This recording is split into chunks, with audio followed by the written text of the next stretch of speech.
Okay, so I wanted to share a small little story about what I perceive as some of my shadow. My son was asking me about a band he wanted to listen to. This is about 6 months ago, and it was Slipknot. And they are the most gruesome band with masks, scary masks, with like dreadlocks coming up out of the mask. And just the sound of their music is intense. They were really popular when I was in high school. I mean, it sounds angry. I'm trying to be like them right now, like angry, lots of, I mean, fuck this, and that and shit. And I mean, they're all explicit except a few songs. And they were big when I was in high school. I never ventured towards them, but they always had this sense of, for me in high school, I sensed them as demonic, as evil, as dangerous, like chaos. So my son asked like about one of their songs, like, "Hey, could I listen to this song or that song?" And I had a strong reaction in me. I didn't put that on him, like, but I just felt it in me. I was like, "Whoa." But then I began to be curious over the next few months about that.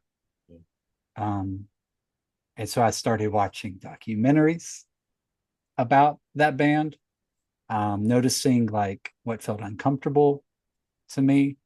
I started listening to some of their music and I literally got some of their energy. And now this is long story short, right? Um, my son was like an opportunity for me to be curious about this piece of my shadow and what it kind of, as of now, like present moment now, what I've come to as I continue that curiosity is that band.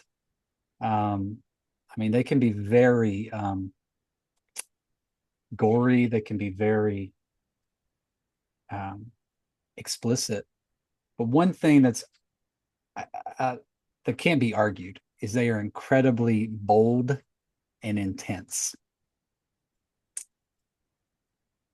And I think that's enough right there. They're incredibly bold and intense. And so I would begin to be curious of like, for me, sometimes I can be overly concerned about image or how I come across.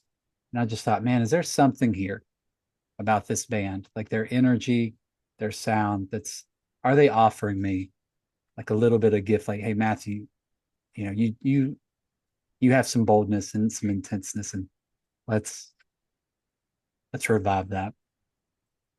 That Any is thoughts there? Yeah, I just want to share that. a great example of a shadow invitation. And another example, it's an example too of how we react strongly and find a way, in a way, to be repulsed. Like, no, anything but that. I don't want my son exposed to that. Because the shadow psyche is so cleverly able to keep us away from exposing it. And if we're repulsed, we don't even go further with any exploration unless we're committed to shadow work. So Mm, if you weren't really aware of this, you would just let it go with your first reaction, which was no, no part of this in our world. mm, That's the way the shadow stays hidden. mm, It finds ways that you're so repulsed that you're not going to go further with it. But you went a step beyond and started saying, wait a minute, what if it's not just these overt, you know, obscenities and this, but what if there's the energies? That's exactly what I was talking about earlier. What is the energy in them that allows this kind of expression? Maybe that's what I need to explore in myself. mm, Because those energies may be a part of me that I need for full power of myself.